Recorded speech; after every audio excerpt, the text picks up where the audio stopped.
22 তারিখের দিন মারা গেছে পাকিস্তানের একটা নওজওয়ান ছেলে মৌলানা তারিক জামিলের। আর আজ 22 তারিখের পরে মাস গেল, আর আজকে 6-7 দিন হয়ে গেল, এখনও ওয়াজ করতে উঠছে তো খালি হু হু হু হু করে কাঁদছে। কাকে বলে? নওজওয়ান বেটাকে বলে। নবী নূহ বলছে, আল্লাহ এটা আমার আহাল, ডুবে যাচ্ছে, আল্লাহ ডুবে যাচ্ছে, আমি ডুবতে দিব না, আমি আমার ছেলের হাত ধরে নৌকাতে উঠিয়ে নিব। তো ছেলে যে ইমানের দুশ্মন, তো তা কেমন করে বোঝা গেল? আল্লাহ রাব্বুল আলামিন বলছেন, এই নবী নূহ খবরদার, একটা জালিমকে তুমি যদি বলো এটা আমার আহাল, তাহলে পারে তোমার কিন্তু খাইরিয়াত নাই, তোমার ক্ষতি আছে। তুমি আমার নবী, তোমার কাছে আমার দিন এসেছে, তোমার কাছে আমার জিবরিল এসেছে, আর তুমি একটা বেঈমান ছেলেকে আমার ছেলে বলতে যাচ্ছ কেন? এটা যদি করতে যাও ইমানটা তোমার বরবাদ হবে, সাবধান হয়ে যাও, সাবধান হয়ে যাও। যেমনি এই কথাটা জানতে পারলেন নবী নূহ যে বেটার কারণে আমার ইমান বরবাদ হবে, তখন সাথে সাথে তিনি বলছেন, আউযু বিল্লাহি আন আসআলুকা মা লাইসা লি বিহি ইলম। হে আল্লাহ, আমি তোমার কাছে পানা চাইছি রব্বুল আলামিন, যেটা জ্ঞান নাই সেটা জিনিস আমি চেয়ে নিয়েছি, যে জিনিসটা চাওয়া উচিত নয় আমাকে তোমার কাছে, সে জিনিসটা আমি চেয়ে নিয়েছি, এটা আমার ভুল হয়েছে মালিক, তুমি আমাকে ক্ষমা করো। আমি আর জীবনে এই নাফরমান বেটাকে আমার বেটা বলে দাবি করব না, আমার ছেলে বলে দাবি করব না। তাহলে বেটাকে ছেড়ে দিতে হলো কেন? ইমানের দুশ্মন কে? তো বেটা। এখন আপনার বাড়িতে যদি বেটা থাকে এইরকম, যে ছেলেটা আপনার ইমানের দুশ্মন, কেমন ইমানের দুশ্মন? আপনি বলছেন, হারে মজবুর, নামাজ কেন পড়িস না তোরা রে? আমি মরবো যেদিন সেদিন তোকে জানাজাতে থাকতে দিবে রে। তো ছেলে কি জবাব দিছে? অত তোকে ভদর ভদর করতে কে পাইট করেছে? তোর কাম হলো মরবার, তুই মরে যা। কে আমাকে দিবে না আর কে আমাকে দিবে ওইটা আমি দেখে নিব। আমি নামাজ পড়ি নাহি না পড়ি, তুই কি আমার কবরে যাবি নাকি? না তোর কবরে আমি যাব? ছেলে এমন করে বাপকে শাসানি দিচ্ছে, ছেলের কিছু খাটে না। যদি বাপ বলছে, বাজান বেটারে ধানগুলো 20 কুইন্টাল বেচে দে, এখন দাম উঠেছে 2200 টাকা করে কুইন্টাল, তো ছেলে না হয় ফরমাবারদারির সাথে বলবে যে আব্বা কিছুটা দিন দেরি করেন, 2400 হয়ে যাবে, তাহলে লাভ হবে আমাদের। তো বাপ বেটাতে একটা মশওয়ারা করা দরকার, তা না করে বেটা বাপকে বলছে, তুই কি বুঝিস? তুই কতখানি পড়েছিস? তুই বাজারের কি বুঝিস? তুই ধানটি বেচবে খালি ফডর ফডর করছে, খালি ফডর ফডর করছে। লক করে থাক, চালা করবি না, কখন ধান বেচতে হবে আমি দেখবো, আর কত রেটে বেচতে হবে আমাকে দেখতে হবে। তুই কেন দেখলে ভদর ভদর করতে আসছে? বাপ একবারে মজলুম হয়ে কাচুকুচু হয়ে বসে থাকছে। দেখে মনে লাগছে কি, এই মালিক, আমি চাকর, আমি মালিক নই, আমার মালিক হলো বেটাটাই, ওর হুকুম চলবে, আমার হুকুম চলবে না। যদি বাড়িতে এই রকম বেটা থাকে তাহলে আপনি জেনে নেবেন আপনার ভালো কোনো কাজে আপনার বেটা আপনার সাহায্য করবে না, সহযোগিতা করবে না, এটা আপনার ইমানের জন্য হলো দুশ্মন। এই ছেলেকে যত তাড়াতাড়ি পারেন একে আলাদা করেন, এর হিসাব কিতাব একদম ছন্ন ছাড়া করে দেন, এর সাথে আপনি নিজেকে রাখেন না জড়িয়ে। আর একদিন ইমান বেচে দেবে, আর একদিন ইমান বেচে দেবে। আমি নাম বলছি না, মহানন্দা ব্রিজের দক্ষিণ দিকে এমন এক গ্রাম, আজ 30 বছর আগেকার কথা, শুধু বৌমাকে শ্বশুর বলেছিল, হারে বাবা বাইরে যাচ্ছ তো মাথাতে একটা ওড়নি কাপড় গালা দিয়ে কেন যাও না, তোমার হাত আর তোমার কোখা কেন দেখা যাচ্ছে? এগুলো কিন্তু আমাদের পরিবারে নাই। বেটা যখন রাত 8টার সময় বাড়ি এলো, এই বউ ডাকনি নিজের স্বামীকে এই কথাটি বলতে গেল তো চোখের পানি ঝরিয়া কি করছে, তোমার বাপ আজ আমাকে খুব লেড়ে ঘেঁটা কহেছে, খুব লেড়ে ঘেঁটা কহেছে আমাকে। কি কহেছে লেড়ে ঘেঁটা?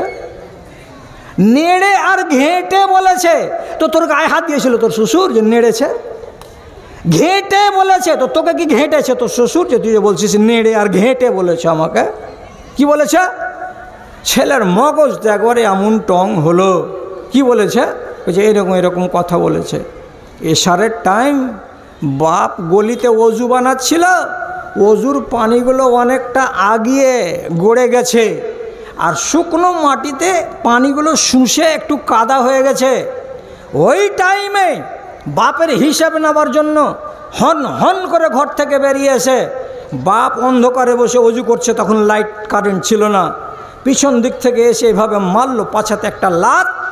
বাপ নিজের অজুর পানিতে কাদাতে হাঁটু পাড়া দিয়ে হাত পাড়া দিয়ে পড়ে গেল, কাদা লেগে গেল জামা কাপড়ে, আর দিয়ে কাদায় একাকার হয়ে গেছে।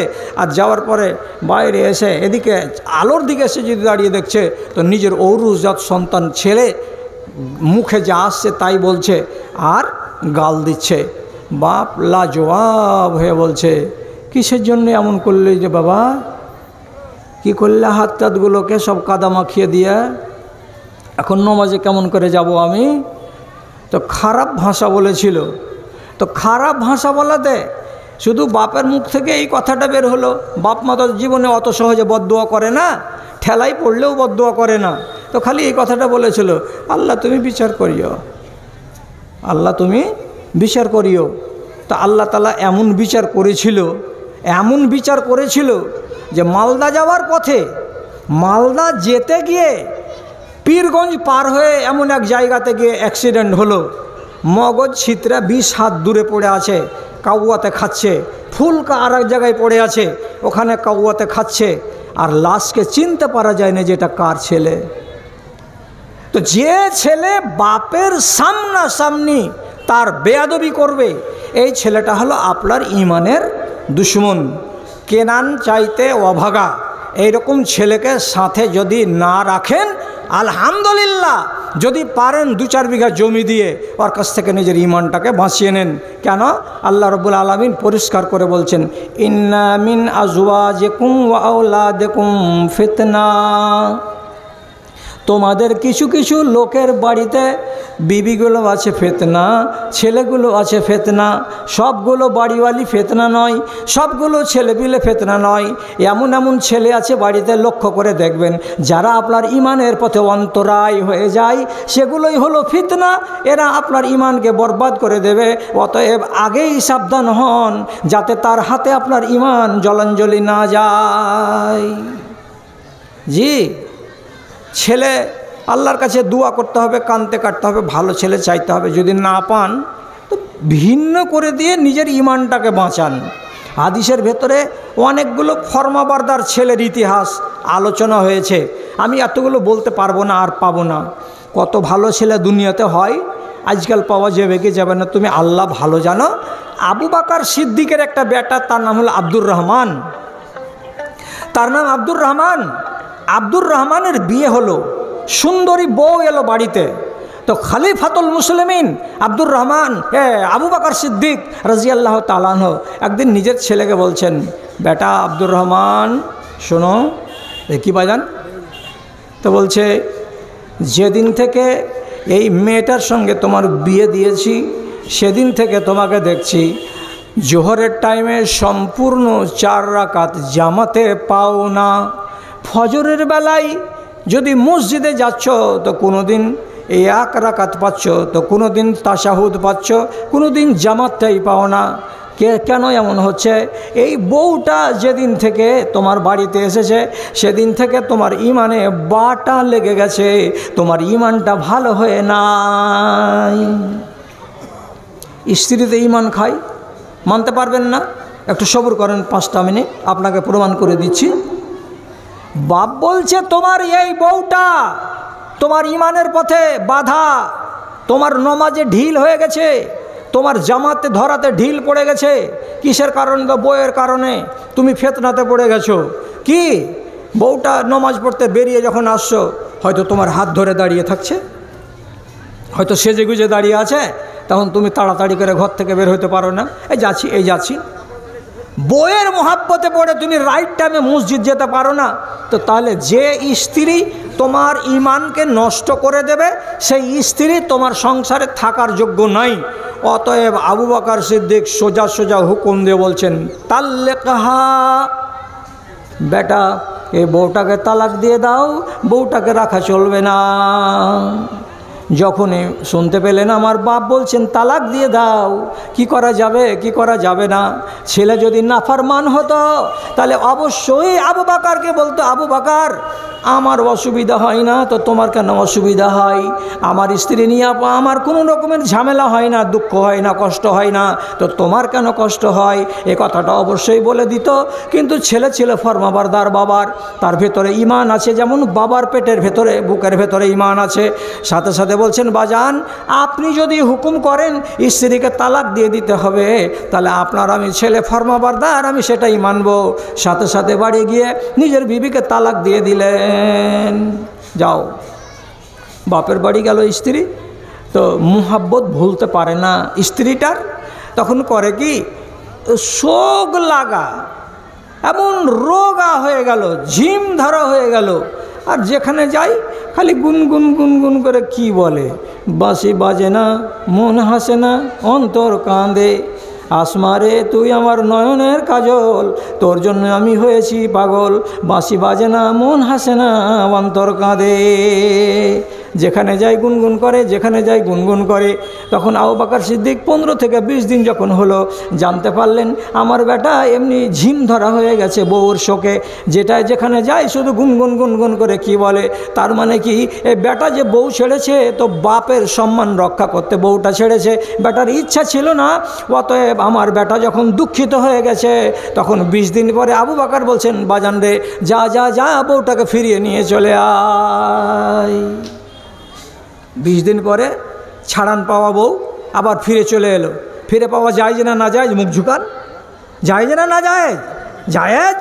90 দিনের আগে আগে যদি ঘুরে গেলেন নিজের বিবিকে তালাক দেওয়ার পরে তো জায়েজ। 18 দিন 20 দিনের পরে নিজের বিবিকে ফিরিয়ে নিয়ে চলে এলেন। ধাক্কাটা খেয়ে গেলেন কোনখানে? আমার ঈমানের রাস্তাতে। আমার স্ত্রী বাটা হয়ে দাঁড়িয়েছে, বাধা হয়ে দাঁড়িয়েছে, তারই জন্য এটাকে দুশমন সাব্যস্ত করেছিলেন কে? তো আমার বাবা। আর এই জন্য আমাকে তালাক দিতে বলেছিলেন। আগামী দিনে এই স্ত্রী থাকবে কিন্তু আমার ঈমান যেন 4 আনা পরিমাণে দুর্বল না হয়। আপনার স্ত্রীকে আল্লাহ রাব্বুল আলামিন শত্রু বলেছেন, আপনার মানতে কষ্ট হয়। মৌলভী সাহেব তোমাদের ওয়াজগুলো বেড় লাগা গো, তোমাদের কথা শুনতে গেলে দেশ বাঁচবে না, ঘর বাঁচবে না, গাঁ বাঁচবে। 3 ছেলের মা, ও যদি নাফরমান হয় তাহলে ওকে তালাক দিয়ে দিতে হবে। তাহলে আমার ছেলে 3টা মাওড়া হয়ে গেল না? প্রশ্ন আপনার, আমি আর একটা যে বিয়ে করব তো ওই রকম বাড়িওয়ালি আমি পাবো? এই মেয়ে ছেলেটা আমার বাড়ি থেকে তালাক পেয়ে আবার অন্য কোনো বাড়িতে বিয়ে হবে কি হবে না? তো তোমরা এত সহজে কেন বলছো যে স্ত্রীটা ফরমাবরদার নয় তো ওকে তালাক দিয়ে দাও? তোমাদের এগুলো মশলা খাটবে? এটা অসম্ভব। তো ভাইজান আপনি জবাব করুন, আপনাকে সওয়াল করছি আমি। আপনার স্ত্রীর অন্য জায়গায় বিয়ে হবে কি হবে না এটার চিন্তা আপনাকে বেশি আছে, না ওই স্ত্রীটা আপনার ঈমানকে খেয়ে নিয়ে ধুয়ে মুছে সাফ করে দিয়ে আপনাকে ডোম চামার বানিয়ে কবরে পাঠাবে আর কিয়ামতের দিন আজীবন অনাদি অনন্ত কালের জন্য জাহান্নামে জ্বলবেন? এটা ভালো আছে? বিচার করুন আগে। 3টা ছেলে বাবা হয়ে গেল, মাওড়া হয়ে গেল, 3টা ছেলে ইয়াতিম মাওড়া হয়ে গেল, মাহারা হয়ে গেল। এটা যদি ভারী লাগে তাহলে আপনাকে কি এটা সহজ লাগছে নাকি যে বিবিকে রাখবেন আর রাখার পরে ঈমানকে বরবাদ করবেন, আর ঈমানকে বরবাদ করে আখেরাতে খালি হাতে যাবেন আর জাহান্নামের লুকড়ি হবেন? তাহলে এটা বেশি ভালো লাগছে নাকি? আপনি আমাকে জবাব করেন। যে বিবির কারণে বরবাদ হবে দিন, যে বিবির কারণে বরবাদ হবে আমার আখেরাত, তাহলে আমি আমার আখেরাতকে চিনি, আমি বিবি চিনি না, আমি বাল বাচ্চা চিনি না। আপনি বলবেন কোথায় আছে এগুলো কথা? কোথায় আছে? ভালো করে শুনেন, আপনাকে শুনতে হবে। আর আমি শোনাবো বলে এসেছি, আপনাকে শুনিয়ে যাচ্ছি, আপনি কথার প্রতি কান লাগান। একটা সাহাবী রাসূলুল্লাহর কাছে এসে বলেছেন, আল্লাহ রসুল একটা কথা বলি, কানাতলি ইমরাতুন সাইয়াতাল খালকে, আল্লাহ রসুল আমার বিবি আছে খুব সুন্দরী, দেখতে 100টার ভেতরে আমার বিবি একটা, আমার বিবির গায়ের রং হলো উজ্জ্বল, আমার স্ত্রী হলো গোটা গ্রামের ভিতরে, গোটা টোলার ভেতরে একটা নাম করা বাড়িওয়ালি, একটা নাম করা বউ, এত সুন্দরী বেটি ছেলে, কিন্তু তার বুদ্ধি ভালো নয়, তার ব্যবহার ভালো নয়। সাইয়ুল খালকে খলকে, ওর ব্যবহার খারাপ। কি ব্যবহার খারাপ? কি ব্যবহার খারাপ? কথার প্রতি কান লাগান, কথার প্রতি কান লাগান। শেকেল সুরাত রং সব সুন্দর, কিন্তু ব্যবহারটা খারাপ। কি ব্যবহার খারাপ? খেয়াল করেন, উত্তর মাথাতে আপনার বংশের লোকের কাউরি কোনো ব্যাটার বিয়ে লেগেছে, আপনার স্ত্রী 4টা ছেলের মা, বিকেলবেলায় 2টা আন্দার শাহ হাতে করে আর এতটি মিষ্টি হাতে করে, পর্দা নাই, একটা এমনি শাড়ি মাথায় দিয়ে, বাহুগুলো খোলা আছে, পেটগুলো খোলা আছে, ড্যাং ড্যাং ড্যাং ড্যাং ড্যাং ড্যাং করে হাঁটতে হাঁটতে চলে গেল উত্তরপাড়া। আপনি জিজ্ঞেস করেন কোথায় যাবি রে, তো বলবে সাজ্জাদের ব্যাটার বিয়ে লেগেছে, ওকে থুবড়া খাওয়াইতে যাব।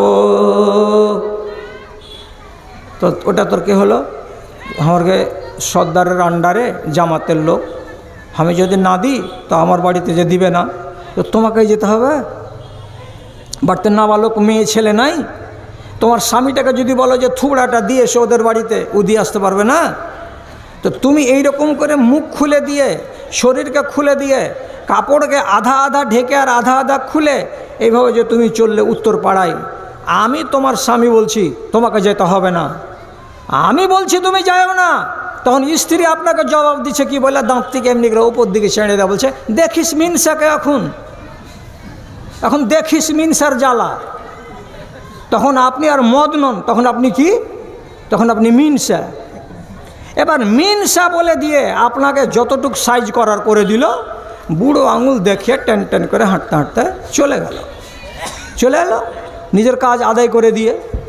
আচ্ছা, একটা উদাহরণ হলো, আপনি এই রকম করে আপনার স্ত্রীকে আরও কতবার বলেছেন? কেমন কি বলেছেন? একদিন হঠাৎ বেলা 10টার সময় সোজা রাস্তা ধরে এদিকে হাঁটছে, ও পতিনটাকে সাথে করে, কোথায় যাবি রে? কেন শুনুনি?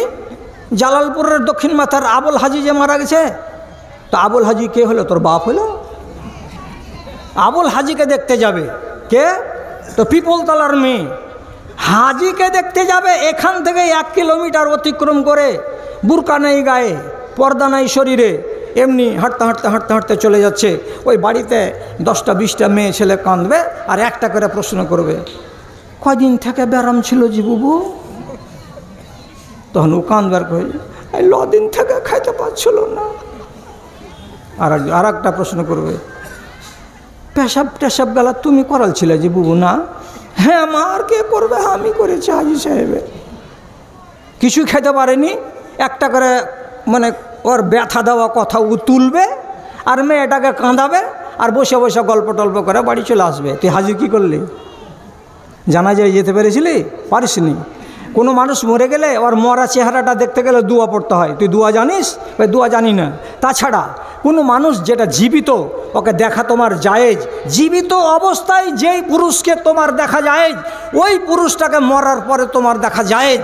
আর যেই পুরুষকে জীবিত অবস্থায় তোমার দেখা জায়েজ নয়, ওই পুরুষটাকে মরার পরে তার চেহারা তোমার দেখা জায়েজ নয়। গেলে কেন? যদি আপনি বলেন তোর ভিতরে ইমান ধর্ম কিছু নয়, তখন ও আপনাকে সাইজ করে বলবে, ধুয়ে ধুয়ে পানি খাও তোমার ইমানকে লিয়ে। আপনি ধুয়ে পানি খাবেন? আল্লাহর কসম বলছি, আল্লাহর কসম, আর দ্বিতীয়বার আসতে পারবো কিনা আর বেঁচে থাকবো কিনা আমি জানি না। আপনি নিজের মূল্যায়ন করুন।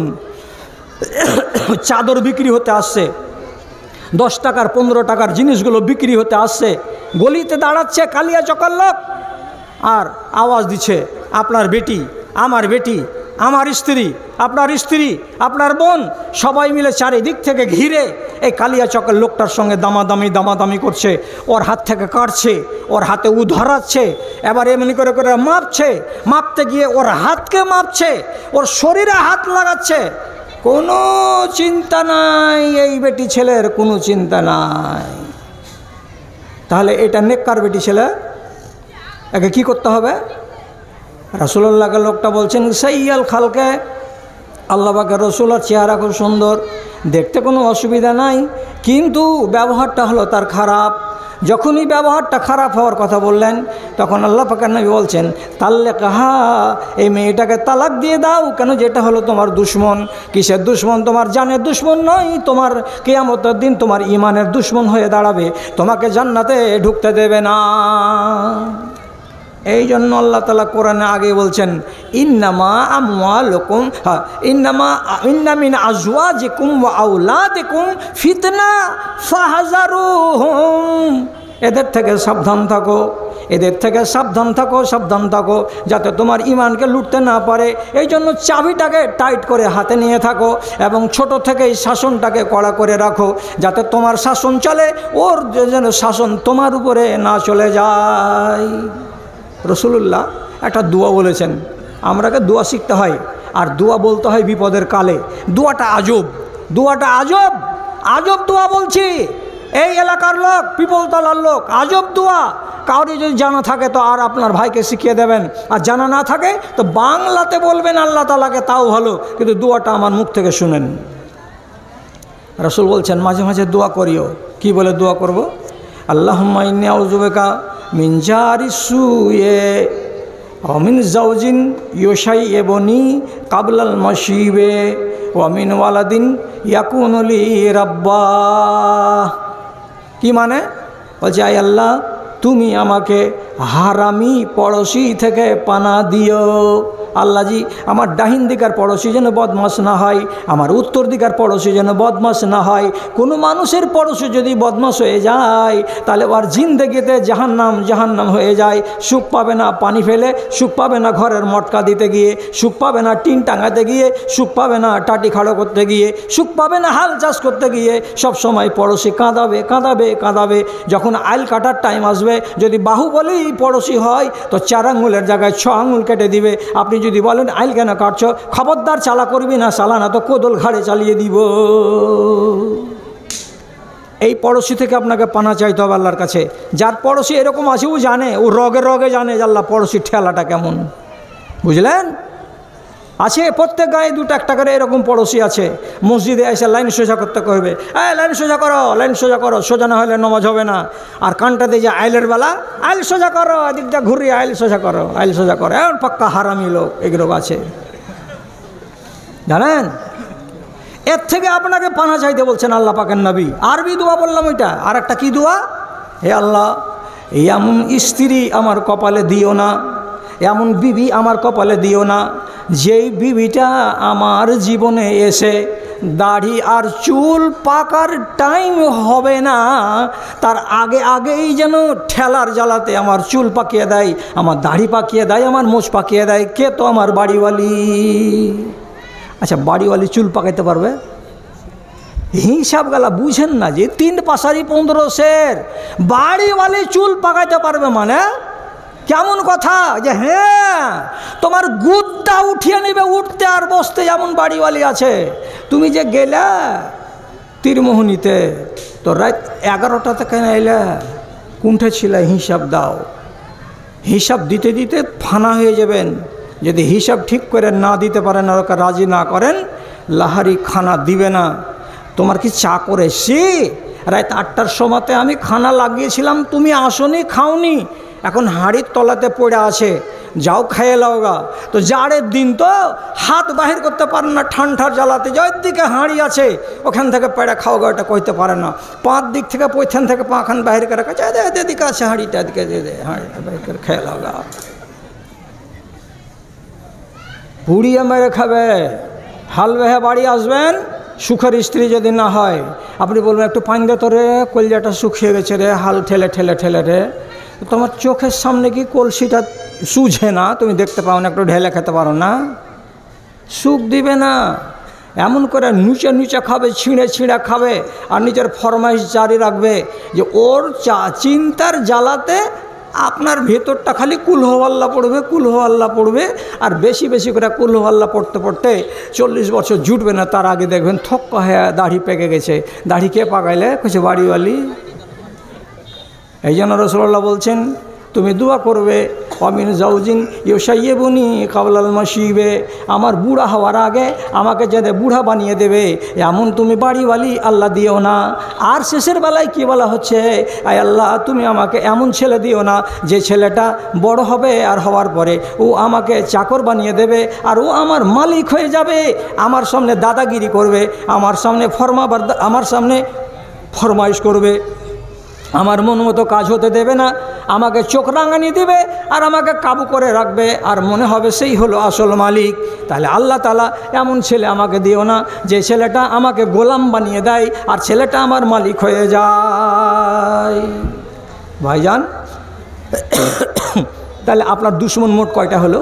তিনটা। একটা হলো ইবলিশ শয়তান, একটা হলো বাড়িওয়ালি, আর একটা হলো বেটা। বেটার ভিতরে বেটিকে শত করে নিয়েন, বেটিটাকেও সামিল করে নিয়েন, বেটিকে ছাড়িয়েন না। বেটিও চুল পাকিয়ে দিবে, বেটি চুল পাকিয়ে দিবে। একটা যদি ভালো মোবাইল না কিনে দেন, শামসি কলেজে পড়ছি মোবাইল দিবা না মানে পড়বে লব ঘন্টা, মোবাইল নিয়ে শুধু কি থিরিক থুরুক থিরিক থুরুক থিরিক থুরিক করে খালি ফেসবুকে খালি এখানে আর সেখানে খালি ঘুচিড়া 12টা ছেলের সঙ্গে খালি লাইন করে বেড়াবে। এটা আজাব। শেষের বেলায় দেখবেন আপনাকে জামাই দেখতে দিবে না। যদি কোনো জায়গা থেকে জামাই আসে, আপনার মেয়েকে দেখতে আসে আর আগা দিকে যদি বসে তো তার আগে 7 বার ঝগড়া করবে, না আমি বিয়ে করব না, না আমি বিয়ে করব না। তো চাপে পড়ে যদি বসে ওই অচেনা লোকগুলোর সামনে, তো মুখটাকে খুলে যে বসবে তো লোকেরা জিজ্ঞেস করে বলবে তোমার নাম কি? তো নাম কি? তো মুখে যেমনি করে পাউরুটি ভরেছে, নাম বলো, নাম নেই। বাবার নাম কি? নাম নেই। তার মানে কি তোর বাড়িতে বিয়ে করব না তো তোকে নাম কেন বলবো? বাপের নাম আমি কেন বলতে যাব? কোন ক্লাসে পড়ি আমি কেন বলতে যাব? যারা দেখতে আসা লোক তারা চালাক। ঠিক আছে ঠিক আছে, মেয়েটা যখন ডিগ্রি, এটা নিজেকে বাঁচাবার জন্য, বেইজ্জতির হাত থেকে বাঁচবে তখন বলছে আচ্ছা জাগা। মেয়ে যখন ডিগ্রি করতে চাইছে, এখন বিয়ে শাদি করবে না, তো আপনি জোর করে বিয়ে দিচ্ছেন কেন? মেয়েটা আগে ডিগ্রিটা কমপ্লিট করুক। ঠিক আছে বাবা, আমরা তোমাকে সমর্থন করি, যাও তুমি লেখাপড়া চালিয়ে যাও। নিজের ইজ্জত বাঁচালো এই বলে, কিন্তু আর ভিতর খালি এরকম করে বলছে এই কি চিনি, এই কাল এই বেটি ছেলে আবার লাইন লেগে আছে আর একজনের সাথে, তোর বেটাকে বিয়ে করবে। শেষে আর একদিন দেখবেন যে নাই, চলে গেছে বাড়ি থেকে, আউট হয়ে যায়, কোর্টে গিয়ে বিয়ে করে নিয়েছে, এত বড়খানে কাগজ উকিলে বানিয়ে দিয়েছে, আর এই কাগজখানকে পকেটে করে নিয়ে নতুন স্বামী আর নতুন স্ত্রী দুজনে মিলে ঘর সংসার করছে। গাঁয়ের লোক বলছে পালিয়ে বিয়ে করেছে। ওরাই ফতোয়া দিয়ে বলছে কয়দিন আমার বাপ রেগে থাকবে, 1 মাস 2 মাস যাবে, তখন আপনি সব সোজা হয়ে যাবে, 1000টা দেখুন চোখের সামনে। ঠিকই কথা। 3 মাস যায় না, 4 মাস যায় না, এই বাপ মেয়েকে মেনে নিচ্ছে, এই মা মেয়েকে মেনে নিচ্ছে, এই সমাজ ওই বউটাকে মেনে নিচ্ছে। অথচ আপনি জানেন না যে যেদিন ওরা বিয়ে করছিল সেই দিন আপনার অনুমতি ছিল না। সুতরাং এই বিয়ে জায়েজ নয়। যতদিন পর্যন্ত বেঁচে থাকবে আর যতদিন তারা মিলামিশা করবে, ততদিন তারা রান্ডিবাজি করবে, ততদিন তারা বেশ্যাগিরি করবে, আর তাদের ঔরসে যত বাচ্চা পয়দা হবে সবটি হারামি জারজ বাচ্চা পয়দা হবে, একটা হালাল বাচ্চা পয়দা হবে না। যদি এইরকম মেয়ে হয় আপনার ঔরসে আর আপনি জানতে পারেন, তাহলে আল্লাহর কাছে দোয়া করবেন, আল্লাহ এমন আওলাদ আমাকে তুমি দিও না যেই আওলাদ আমার চুল পাকিয়ে দেবে আবার পাকার সময় হওয়ার আগে। ভাইজান, দুশ্মনের তালিকা বড় হচ্ছে। একটা দুশ্মনের তালিকাতে নাম আসছে কার? তো ধন আর মাল। ধনে আপনাকে আল্লাহ তাআলা খুব টাকা পয়সা দিয়েছে, তো ধন দিয়েছে, তো সেই ধন আপনার দুশ্মন। কি করে ধন আমার দুশ্মন হয়? কেমন করে? তার দুয়ানা আপনাকে আগে বলে দিয়েছি, যখন আমার কথা বলা মোটামুটি 20 মিনিট হয়েছিল তখন কি বলেছিলাম? তখন ইনতুতিউল্লাহ ওয়া রাসূলাহু লা ইয়ালিতকুম মিন আমালিকুম শাইআ। তোমরা ঈমানদার হবে। হ্যাঁ, তোমরা ঈমানদার হবে। কবে ঈমানদার হবে? যতদিন পর্যন্ত আল্লাহ এবং তার রাসূলের কথাকে পাই করে মেনে না নেবে, ততদিন পর্যন্ত ইমানদার হতে পারবে না। তোমরা মুসলমান হয়ে থাকবে, আর মুসলমান হয়ে যদি মরো তাহলে আগে জাহান্নামে যেতে হবে, তারপরে তখন আপনি জান্নাতে পাবেন। আর মুমিন হয়ে যদি মরেন তাহলে জান্নাতে যাবেন সোজা, মুহসিন হয়ে যদি মরেন তাহলে সোজা জান্নাত, এদেরকে জাহান্নামে যেতে হবে না। আর যারা মুসলমান হয়ে মরবে তারাকে আগে জাহান্নামে যেতেই হবে, যেতেই হবে, যেতেই হবে। কাকে বলে মুসলমান? নমাজও পড়ি, চুরিও করি, রোজাও রাখি, হারামও খাই, নমাজ রোজা হজ জাকাত সবই করি, কিন্তু যদি তাল পেয়ে যায় তো মদ খেয়ে নেই, যদি এরকম সুযোগ লেগে যায় তো কাউরি বাড়িতে ঢুকে যায় রাতের বেলায়, আবরুকে বেআবরু করে চলে আসি, যখনই সুযোগ পাই হারাম কাজ করে বসি, যখনই সুযোগ পাই কোনো জায়গাতে অন্যায় করে বসি, তার মানে কি ইমানও আছে আর ইমানের সাথে সাথে বেঈমানিও আছে। যদি মানুষ একটা লোক নমাজ রোজা হজ জাকাত সবই পুরিয়ে করে আর মদের ব্যবসা না ছাড়ে, হারামের ব্যবসা যদি না ছাড়ে, যদি এইরকম করে ফসল পানির অসুরকে যদি ঠিক করে বের না করে, আওলাদদেরকে যদি তাগিদ না দেয় নমাজ রোজার কারণেই, তাহলে মানুষটা মুমিন নয়, এ লোকটা হলো মুসলমান। এর কাছে ঈমান আছে বটে, কিন্তু ঈমানের সাথে সাথে বেঈমানিও আছে। কাজে বেঈমানি আর ঈমান যদি মিশাল হয়ে থাকে তো মরার পরে আগে তাকে কিছুদিনের জন্য আল্লাহর জাহান্নামে যেতে হবে, তারপরে জান্নাতে আসবে। তো তখন 20 মিনিটের মাথায় বলেছিলাম, আপনি যেমন জাকাত দিতে নারাজ, আপনি যেমন ওসর দিতে নারাজ, তাহলে কি হলো? মাল আপনার জন্য ফিতনা, আপনি জমিয়ে রেখে দিলেন, আর এই মালটি আপনার জন্য কিয়ামতের কোর্টে কি হবে? আপনার গলার জন্য এটাই হয়ে যাবে ঘ্যাগ, গলার জন্য এটাই হয়ে যাবে আপনার মালা। এই মালাকে গলায় করে নিয়ে আপনাকে আসতে হবে। কেন? সহি হাদিসে লেখা আছে, এই নারী আর নর, তোমার বাড়িতে যদি সোনা থাকে 87 গ্রাম, তোমার বাড়িতে যদি চাঁদি থাকে 595 গ্রাম, আর যদি তুমি জাকাত না দাও, ওসর না দাও, তোমার যদি 5টা উট থাকে আর 5টা উটের বছরের মাথায় একটা ছাগল জাকাত না দাও, তোমার যদি 48,000 টাকা এক বছর স্থির থাকে ব্যাংকে, স্থির থাকে ব্যাংকে, তাহলে 48,000 টাকার 40 ভাগের 1 ভাগ, তার মানে কি 1 লক্ষ টাকাতে 2,500 টাকা যদি তুমি জাকাত না দাও, তোমার ধনের জাকাত না দাও, তোমার গমের ওসর না দাও, তোমার ভুট্টার ওসর তুমি যদি না দাও, তাহলে আল্লাহ রাব্বুল আলামিন বলছেন, ওয়াল্লাযীনা ইয়াকনিজুনা যাহাবা ওয়াল ফিজ্জাতা ওয়ালা ইউনফিকুনহা ফি সাবিলিল্লাহি ফাবাশশিরহুম বিআযাবিন আলীম। যারা সোনার জাকাত দাওনি, যারা চাঁদির জাকাত দাওনি, যারা ফসলের ওসর বের করনি, যারা গরু ছাগলের যদি কোর্সে চলে গেছে, বেশি বেশি গরু ছাগল আছে, তাদের যদি জাকাত বের না করে থাকো, তো আল্লাহ রাব্বুল আলামিনের নবী বলছেন কিয়ামতের দিন তোমার ডান দিকে এবং তোমার বাম দিকে লোহাকে পুড়িয়ে গরম করে তোমার কপালের মাঝখানে, তোমার পিঠে, তোমার বাহুতে ছ্যাঁকা দেওয়া হবে। কেমন ছ্যাঁকা দেওয়া জানেন না, বুঝেন কি বুঝেন না দাদারা আমার, আগেকার যুগে ভালুকা বাজারে একটা বড় বড় বাবুদের বাড়ি ছিল, সুরু বাবুদের বাড়ি। সেই সুরু বাবুদের আমলে আমরা ছোট ছোট বাচ্চা দেখেছি, প্রত্যেক বছর মায়ের নামে একটা করে ষাঁড় ছেড়ে দেয়। এটাকে আমি মানুষের উপকারের জন্য ছাড়লাম। ষাঁড়টা কার? তো কার বলে চিহ্ন দিতে হবে, তার জন্য লোহাকে পুড়িয়ে ওর গায়ে বি লেখা থাকে, কিংবা এ লেখা থাকে, কিংবা সি লেখা থাকে। ওই লোহাটাকে পুড়িয়ে ষাঁড়ের পিছন দিকে যখন ধরবে চেপে, তখন ষাঁড়ের পাছাতে বি কথাটা পুড়ে দাগ হয়ে যাবে, সি কথাটা পুড়ে দাগ হয়ে যাবে। এটাকে কেউ হালাল করতে পারবে না। এর ষাঁড়টা কার? তো সুরবাবুদের ষাঁড়। এর ষাঁড়ের মালিক হলো অমুক, এটা দেখো পাছায় চিহ্ন দেওয়া আছে, হারাবে না, কেউ লুটে নিতে পারবে না। সেই রকমই আপনার মতো মানুষটার কপালে এবং আপনার সাইডে, পিঠে এবং বাহুতে ছ্যাঁকা দিয়ে দিয়ে সিল মেরে দেওয়া হবে।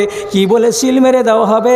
এই লোকটা হলো দুনিয়াতে জাকাতকে লুণ্ঠনকারী, অসুরকে লুণ্ঠনকারী, জাকাতের মালকে ভক্ষণকারী, অন্যায়ভাবে সে কোনোদিন আদায় করতে যায় নাই। এই লোকটাকে সহজে ছাড়া হবে না, সহজে ছাড়া হবে না। হাদিসের ভেতরে লেখা আছে, ওই গরুগুলো বড় বড় জানোয়ার হয়ে ঘাড়ের উপরে চড়ে থাকবে, ওই সোনাগুলো সাপের আকারে নিয়ে ঘাড়ের উপরে চড়ে থাকবে। আবার ওই ঘাড়ের উপরে চড়ে থাকা বলটা চিৎকার করবে হাম্বা হাম্বা করে, হাদিসে লেখা আছে ওয়ালাহু খোয়ারুন, চিৎকার করবে, ষাঁড়ের মতো আওয়াজ করবে। আপনি ট্যাং ধরে নামাতে চাইবেন, রাসূলুল্লাহ বলছেন নামাতে পারবে না, নামাতে পারবে না তুমি ঘাট থেকে। এমন পর্যন্ত কি এই সাপগুলো আর এই ষাঁড়গুলো আর এই ছাগলগুলো যতক্ষণ পর্যন্ত আপনাকে আল্লাহর জাহান্নামে নিয়ে না যাবে ততক্ষণ পর্যন্ত তারা ঘাট থেকে নামবে না। মাল ভরে রেখেছেন হাজার হাজার মন, মাল ভরে রেখেছেন শত শত কুইন্টাল, আল্লাহর নামের মাল বের হচ্ছে না। মাল আপনার জানের দুশ্মন, মাল আপনার ইমানের দুশ্মন।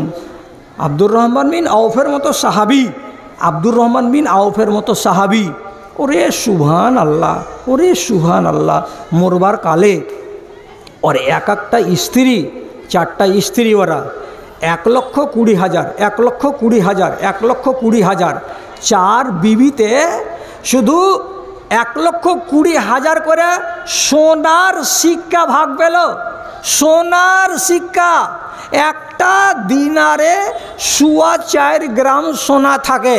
ভাইজি একটা হিসাব করে দেন না জি আমাকে জি। 1,20,000 সোনার মুদ্রা পেল। একটা মুদ্রাতে কতটি সোনা আছে? 4.25 মিলিগ্রাম। তাহলে এতটি করে সোনার মালিক হলো কে? তো 4টা বিবি। 40,000 দিনার দিয়ে একটা বাগান কিনে দিলেন। আর দেওয়ার পরে দুনিয়াতে যত গরিব আছে তাদের নামে এবং রাসূলুল্লাহর যতটি বিবি আছে তাদের নামে এটাকে তিনি ওয়াকফ করে দিলেন। এই মাল আমার পরিবারের লোক খাবে না, এগুলো ওই জায়গাতে মালগুলো পৌঁছে যাবে। কত বড় কাজ! মরার কালে হিসাব করে দেখা গেল তার নামে 10,000টা উট ছিল। মরার কালে হিসাব করে দেখা গেল তার নামে 12,000 ঘোড়া ছিল। মরার কালে হিসাব করে দেখা গেল তার নামে কাছাকাছি 10,000 ছাগল এবং ভেড়া ছিল। এতগুলো সম্পত্তি রেখে দিয়ে চলে গেছে লোকটা, কিন্তু তার ইমানের রাস্তাতে মাঝখানে কোনোদিন তার মাল তার বাটা হয়নি, তার বাধা হয়ে দাঁড়ায়নি। কেন? রাসূলুল্লাহ একদিন মসজিদে নববীতে একদিন ওয়াজ করতে করতে বলছেন, আমার 10টা সাহাবীকে আমি জান্নাতে যেতে দেখলাম। এক এক করে নাম বললেন। আবু বকরের নাম বললেন, তারপরে উমারের নাম বললেন, তারপরে উসমানের নাম বললেন, তারপরে আলীর নাম বললেন, তারপরে তালহার নাম বললেন, তারপরে জুবাইরের নাম বললেন। বলতে 9 জন লোকের জান্নাতে যাওয়ার কথা বলা হয়ে গেল। 10 নম্বরের বেলায় তখন বলছে, আমি বড় বড় চোখ করে দেখছি আব্দুর রহমান কই, আব্দুর রহমান কই, আব্দুর রহমান কই, আব্দুর রহমান কেন আসে না। আর আব্দুর রহমান ওই মজলিসে কিন্তু বসে আছে। তারপরে রাসূলুল্লাহ বলছেন বেশ কিছুক্ষণ পরে, হে আব্দুর রহমান, দেখতে পাচ্ছি তুমি চলে আসছো হাঁটতে হাঁটতে, তো তোমার চোখ দিয়ে আর মুখ দিয়ে ধুলা উঠছে, তোমার চুলগুলো উস্কো খুস্কো হয়ে আছে, তুমি বিধ্বস্ত হয়ে আছো, তোমার মন ভালো নাই, তোমার শরীর ভালো নাই। আমি তখন জিজ্ঞেস করে বললাম, আব্দুর রহমান তোমার অবস্থা এমন কেন হয়েছে? তখন তুমি আমাকে জবাব দিলে, আল্লাহ পাকের রাসূল আমার মালের হিসাব আমাকে দিতে আমার এত টাইম লেগে গেল, আর আমার কাল ঘাম ছুটে গেল, আমার মরণ জীবন সমস্যা তৈরি হয়ে গেছিল মালের হিসাব দিতে গিয়ে, তার জন্য এত দেরি হয়ে গেল। আল্লাহ পাকের রাসূলুল্লাহ বললেন, আহারে তোমার মালের কারণে যদি এত দেরি হয়, আব্দুর রহমান চিন্তা করো মালটা তাহলে কেমন আছে। তোমার কাছ থেকে উত্তর পেয়েছি, তোমার মুখের উত্তর নয়, এটা আমাকে স্বপ্নে আল্লাহ তাআলা জানিয়েছেন। তার মানে তোমার মালের কারণে কিয়ামতের দিন তোমার হিসাব লম্বা হবে, তোমার কাল ঘাম ছুটে যাবে কিয়ামতের দিন। কথাটা যেমনি শুনলেন আব্দুর রহমান, সাথে সাথে বলছেন, আল্লাহ রাসূল, আজকে রাত্রে মিশরের মাটি থেকে